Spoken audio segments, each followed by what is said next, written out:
Hi everyone. Don't look fed up. I'm a bit fed up. What up? Well, a bit fed up of all the stuff that's going on right now. Really, it just needs a bit of common sense, doesn't it? We look in the news and we can see all the people that are being bombed and displaced and various other things, and we know the reasons behind it. We all know the reasons behind it. It's not about religion. It's not about who was naturally here first or anything else like that. It's all about money, isn't it, realistically? The people that are kind of promoting all the wars, do you think it's people on the ground there? Maybe one or two of them that think they can gain something out of it. But the real people that are doing it, that are pushing for war, are the puppets of the people that will profiteer from it. They're the puppets of the people that will make vast amounts of money out of war. Oh, how can you make money out of war though? You know, it's death and destruction and all those buildings being destroyed and all those people's lives being lost, all those people being maimed. How can you make money out of that? Well, first of all, you can supply the bombs and the aircraft, and you can train their troops and their pilots. And what else can you do? Yeah. When it's over, you can lay claim to vast areas of land in that country, and then you can bring in your own companies to rebuild it as well.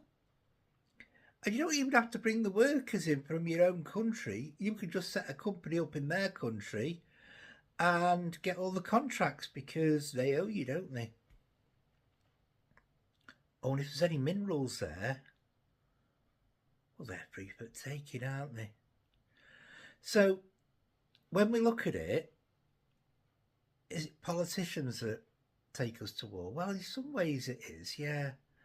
In some ways, you know, they're the ones that will say, we've declared war on you and we're doing this and we're doing that. But are they the ones that come up with the ideas? I doubt it. Not any of them are that bright, really, are they? Come on, let's be fair. Does Starmer strike you as somebody that's got any kind of intelligence beyond the academic? Look at his eyes. They're like sharks' eyes. Actually, that's unfair to sharks, really. He's not really got any sparkle behind him. There's no twinkle of life there, is there? There's a sharp suit that somebody else has bought, and there is a public school education. Boris didn't even have a sharp suit, did he? Come on, let's be realistic. And there was no real intelligence behind Boris whatsoever. You could even see the hand up controlling him. And I can't say I can remember a prime minister or a politician, other than a very few, should I say, in the last, well, 57 years, because that's how long I've been here, that have shown any kind of intelligence and any kind of control over what's going on. So, if it's not the politicians taking us to war, who is it? Well, could it be shareholders? Now, when we talk about shareholders, I'm not talking about your granny, your Aunt Mildred, your Uncle Frank. I'm not talking about you or me. Some people might have a few shares in BT or a few shares in this or that or the other. There are some people that I know that have got a few shares in Bitcoin or whatever else it is, cryptocurrency. But the people that hold the big numbers of shares aren't a big group of individuals. the key individuals. There will be majority shareholders to any multinational or even national successful company. And when those companies are floated on the stock exchange here or in America or in Hong Kong or wherever, then opportunists buy those stocks. And those opportunists are usually the agents of people with the money to be able to do that. So who's got that kind of money? Well, there's a few millionaires that might have that kind of money. And there's a few millionaires that probably have got a few thousand, maybe even a few £1,000,000 worth of stock. Billionaires, however, well, they have lots of stock.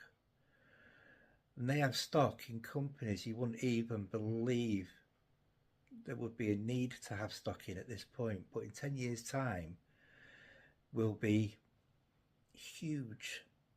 And why will they be huge?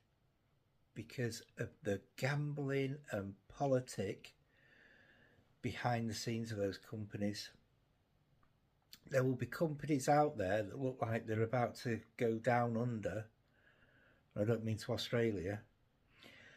And suddenly they'll come back to life with a vengeance. And yet there'll be other companies that look like they're the world leaders that will go to nothing. And that's how the stock exchange works. And that's how billionaires make money. Billionaires,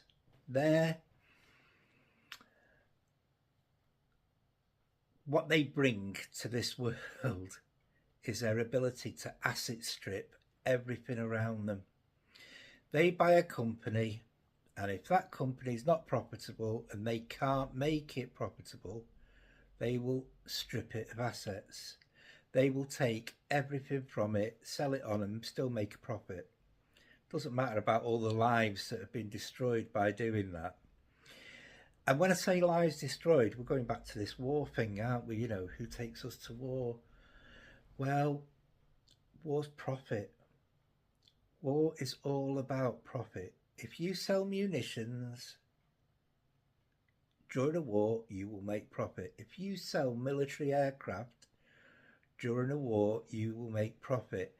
If you build houses after the war, you will make profit. And that's what they do. That's why we, as a nation, supply and encourage countries to go to war. And if we can't do that, we go to war, usually on the instructions of another country.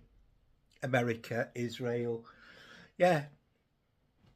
So what I've done is I've written a little bit of a piece today, and it's kind of my logic about how we kind of save the environment.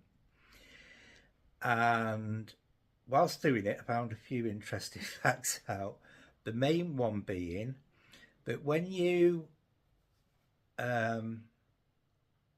search for the equation to tell you what percentage of the world's population are billionaires, you search on Google, there's no answer, because they don't want you to know. It's not hard to find out. It's not hard to do the math, although I could be 10 units away from it or 100, I don't know, because it's 40 years since I left school, so my maths can be a bit rusty. I could take you fair on a bus and give you the right change, but other than that, probably not much. So I've kind of used my own equation to come up with a figure, and the figure that I've come up with is 0.168 of the world's population are billionaires. That's point. It could be 0.0168. It could be 0.00168. If somebody wants to check me maths, please feel free to do so. I don't mind. I will humbly bow to their their answers. So I've written this piece. I'm going to put the link at the bottom of the video. I don't know how I'm going to do that yet. It'll probably just be on the post or whatever you do see. It's part of my personal blog, which is www.thejonesy.com, and feel free to look at all the writing that I've done on there, or none of it if you don't want to. It's up to you. Some of it's comedy, some of it's factual, quite a lot of it's depressive because that's how the world is. Some of it's talking about me, autobiography or whatever, autobiographical, I don't know. And some of it is my version of common sense, which might not be yours. It might be a million miles away from yours. That's fine too, because none of us should be exactly the same as somebody else.